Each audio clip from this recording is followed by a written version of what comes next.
Sean bienvenidos, estimados estudiantes. En esta oportunidad iniciaremos la unidad número 3 del sistema nervioso con el tema número 10, sistema nervioso autónomo.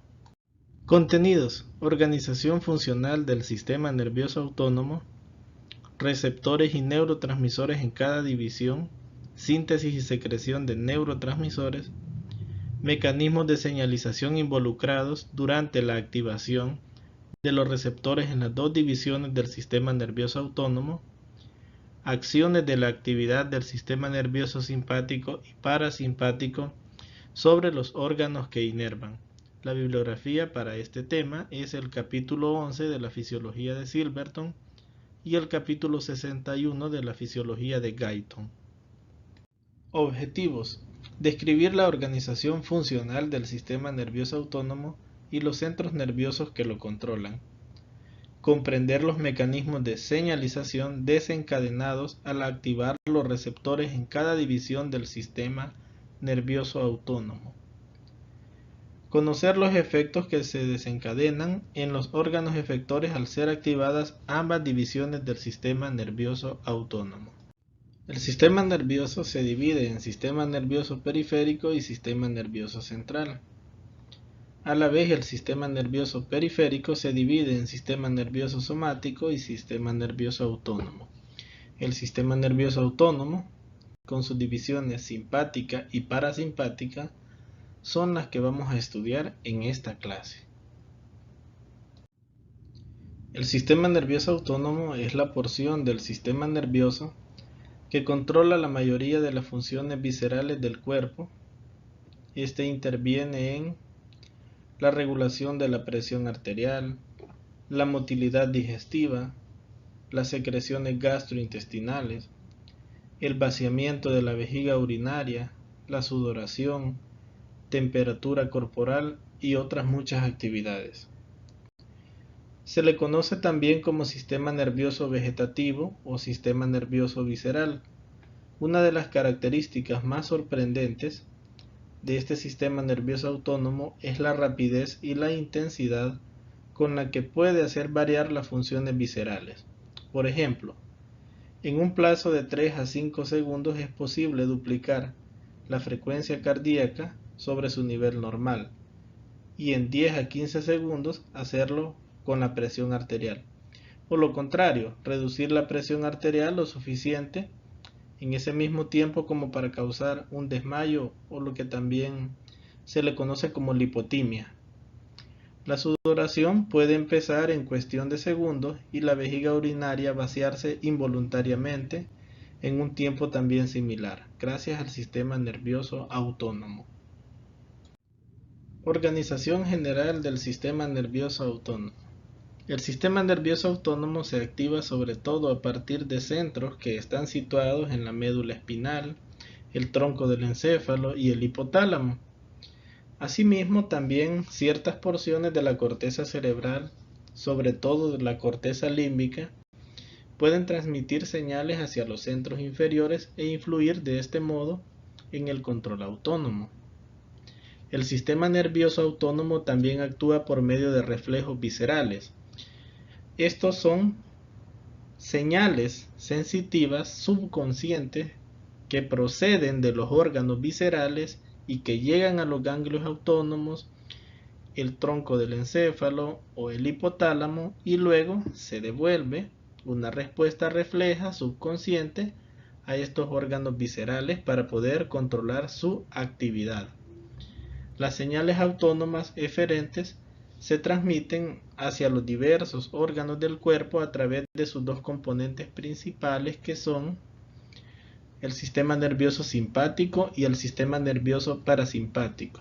También podemos encontrar en alguna literatura que se habla de la rama simpática y rama parasimpática, o de vía simpática y vía parasimpática, o división simpática y división parasimpática, o subdivisión simpática y subdivisión parasimpática. Siempre se está refiriendo a lo mismo. También intervienen en el sistema nervioso autónomo interoreceptores. Estos son receptores sensitivos que están ubicados en los órganos viscerales, en los vasos sanguíneos, el músculo y el sistema nervioso. También intervienen quimiorreceptores, estos monitorizan cambios como son las concentraciones de lo que es el dióxido de carbono en sangre. Hay mecanorreceptores que detectan el grado de estiramiento de los órganos y vasos sanguíneos. También hay neuronas motoras autónomas, estas son las que regulan la actividad visceral, ya sea estimulando o inhibiendo la actividad de sus tejidos u órganos efectores. Estamos hablando de músculo cardíaco, músculo liso, glándulas, etc. Acá también les muestro nuevamente lo que ya les había mencionado en la imagen. Acá a nivel del bulbo raquídeo está un centro de control respiratorio. También hay otro a nivel de la protuberancia, igual otro centro de control de la presión arterial, un control de la vejiga urinaria. A nivel del hipotálamo están los centros de control de la temperatura, el equilibrio hídrico, estamos hablando de donde se controla el mecanismo de la sed, y también la conducta alimentaria. Comparación entre el sistema nervioso somático y el sistema nervioso autónomo. Acá un recordatorio.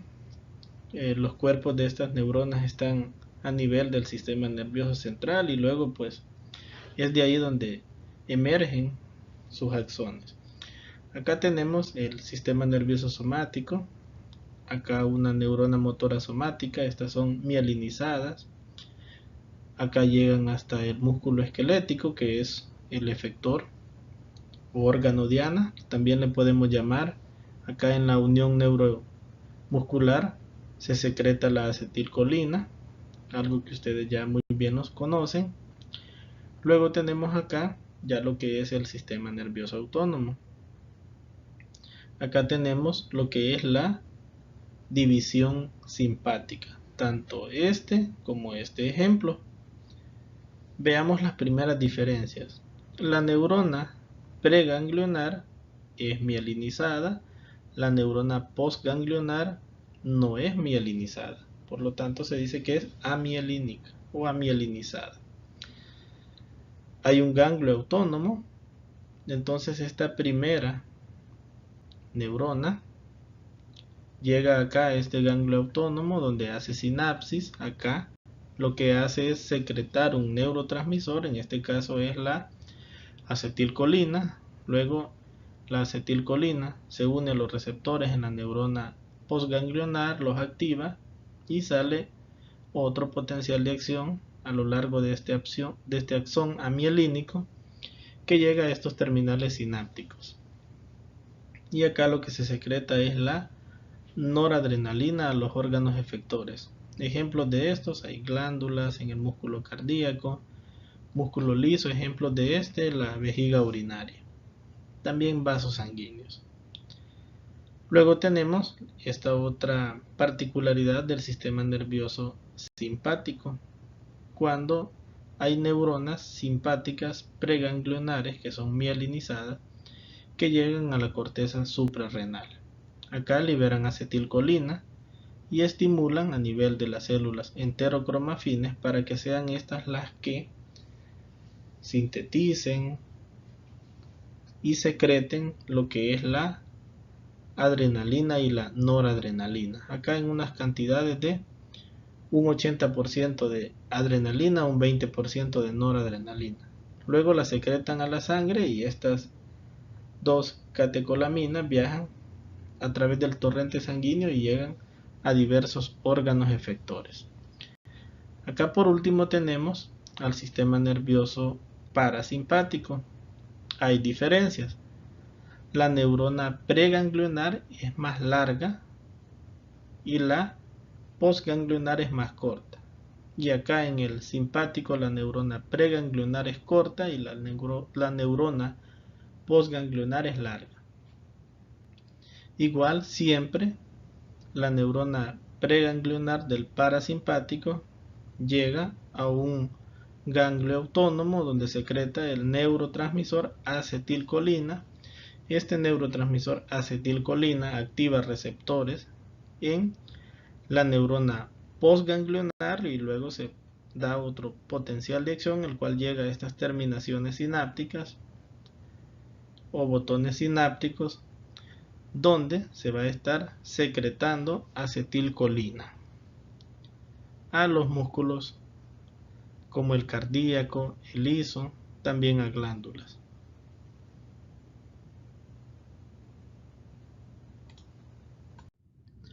Organización de las vías autónomas.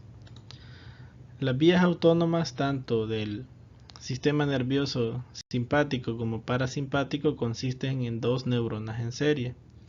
Una neurona preganglionar, la cual su cuerpo está en el sistema nervioso central y su axón se proyecta fuera del sistema nervioso central y hace sinapsis con una segunda neurona en un ganglio autónomo. Luego, la segunda neurona tiene su cuerpo dentro del ganglio autónomo y su axón se proyecta hacia el tejido diana. Un ganglio autónomo es un cúmulo de cuerpos celulares que es lo que equivale a un núcleo en el sistema nervioso central. Y cuando hablamos de ganglio, pues estamos hablando de que es un cúmulo de cuerpos de neuronas, pero fuera del sistema nervioso central. Ejemplos de tejido diana: músculo cardíaco, músculo liso y también glándulas. Así que recuerden que son dos neuronas en serie las vías autónomas. Función del sistema nervioso autónomo. Contribuye a la homeostasis, ya que esta es un equilibrio dinámico entre las divisiones autónomas. La participación del sistema nervioso simpático en las actividades diarias es tan importante como una respuesta de lucha o huida, que es por lo general lo que se nos viene a la mente cuando hablamos del sistema nervioso simpático, que podemos observar en la imagen. Ejemplo de una función clave del simpático es el control del flujo sanguíneo hacia los tejidos. La mayor parte del tiempo, el control autónomo va y viene entre las ramas simpática y parasimpática, que estas pues trabajan en conjunto para ajustar muchos procesos fisiológicos. Como podemos observar acá en la imagen, cuando estamos en reposo, es decir, cuando estamos descansando o posterior a que hemos ingerido alimentos, en procesos como la digestión, pues predomina la actividad parasimpática, cuando estamos tranquilos, relajados. Pero en condiciones de peligro, ante una amenaza o algo que nos asusta, un ejemplo, de repente tal vez nosotros estamos pues en un lugar que creemos que está solo, ¿verdad? Y no esperamos que de repente exista algún ruido extraño, pero si, por ejemplo, de repente anda por ahí algún gato y bota algo, entonces ese ruido activa rápidamente el sistema simpático, como cuando alguna persona extraña se nos acerca y nosotros creemos que nos va a asaltar, ¿verdad? Entonces, a robar, entonces en ese momento pues se activa el sistema simpático, que es el que se conoce de lucha o huida.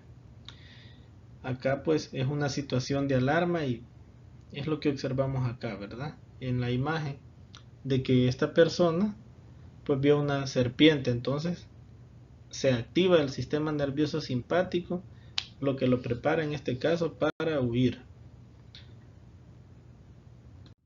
Unión neuroefectora. Muy bien, un pequeño recordatorio acá. Tenemos el axón de una neurona preganglionar mielinizado. Hace sinapsis con una neurona postganglionar a nivel de un ganglio autónomo. El axón de esta neurona postganglionar se proyecta hacia el tejido diana. Y acá es donde vemos las diferencias en esta unión neuroefectora. Muy bien, como podemos observar acá con una ampliación, acá están las varicosidades. Es decir, de que en estas terminaciones no hay como un botón sináptico, sino que están estos axones postganglionares autónomos, terminando en una serie de áreas dilatadas que en sus extremos distales pues parecen a cuentas de rosario, pero en cada una de estas varicosidades hay mitocondrias y también hay vesículas que contienen el neurotransmisor. Si es una neurona colinérgica, pues será acetilcolina, y si es adrenérgica, pues será noradrenalina. Entonces, acá es donde se da lo que es la exocitosis y se libera este neurotransmisor sobre este tejido diana, sobre estas células diana. Dianas de neuronas autónomas, tenemos el músculo liso, músculo cardíaco, muchas glándulas exócrinas y algunas endócrinas, y también el tejido adiposo. Inervación dual del sistema nervioso autónomo. Como ya lo veníamos viendo en imágenes anteriores, en las cuales cuando revisábamos la vía simpática y la vía parasimpática, pues podíamos notar de que algunos órganos están siendo inervados tanto por la división simpática como la parasimpática. Por eso podemos afirmar que la mayoría de las vísceras reciben fibras nerviosas de las divisiones simpática y parasimpática, y por lo tanto decir que tienen una inervación dual. En estos casos, las dos divisiones pueden tener efectos antagónicos o cooperadores sobre el mismo órgano, es decir, de que generalmente los impulsos de una de las vías del sistema nervioso autónomo estimula el órgano para que aumente su actividad, y los impulsos de la otra vía del sistema nervioso autónomo, pues los impulsos hagan que disminuya. A eso se refiere. Un ejemplo acá con esta imagen que tenemos acá del ojo. Este tiene inervación dual. Entonces podemos observar acá que del sistema nervioso central, ¿verdad?, están saliendo las neuronas preganglionares de ambas vías. Ambas hacen sinapsis en ganglios autónomos y luego vienen las neuronas postganglionares. En este caso estamos con la vía simpática. ¿Cuál es el efecto de la vía simpática cuando estimula a nivel del ojo? Lo que produce es midriasis y lo hace estimulando receptores del tipo alfa 1. Por lo tanto, el efecto es una pupila dilatada. En el caso de la vía parasimpática, la estimulación por el neurotransmisor acetilcolina a nivel de la pupila lo que hace es que se produzca miosis, es decir, una pupila constreñida. Entonces acá podemos observar las diferencias de la estimulación tanto simpática, que conlleva o genera que la pupila se dilate, y la estimulación parasimpática, que hace que la pupila se constriña, o sea, un estado de miosis. También cuando uno revisa en la literatura se encuentra que el simpático dilata la pupila para que durante la lucha y la huida pues se pueda tener un mejor campo visual.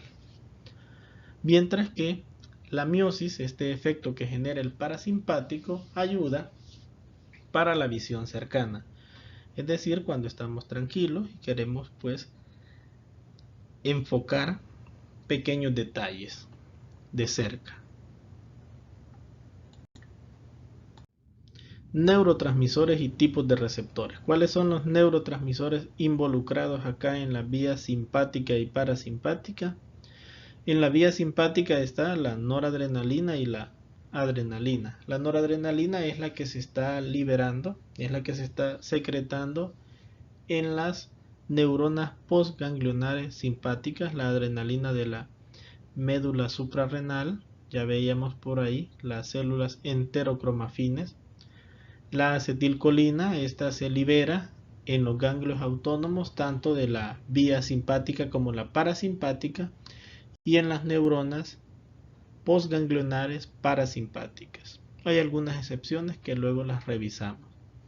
Por acá también tenemos al óxido nítrico, que antes se le conocía, antes de que se descubriera que era óxido nítrico, como el factor relajante derivado del endotelio. que luego lo vamos a ver cómo es que también él está involucrado en estas vías autónomas.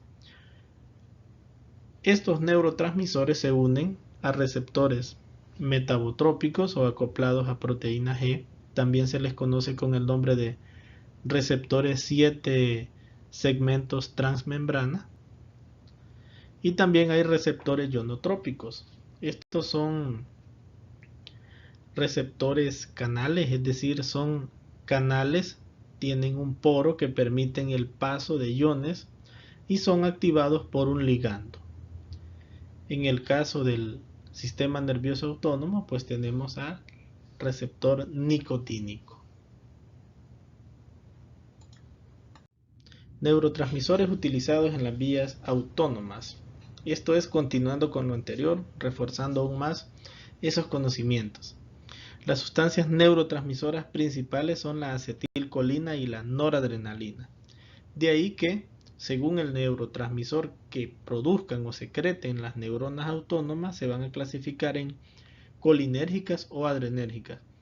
Colinérgicas sí producen o secretan acetilcolina, y adrenérgicas sí es noradrenalina. Acá tenemos la vía simpática, acá tenemos el cuerpo neuronal, llega la neurona colinérgica al ganglio autónomo. Acá lo que se está liberando es acetilcolina, por lo tanto se habla de que es una neurona colinérgica.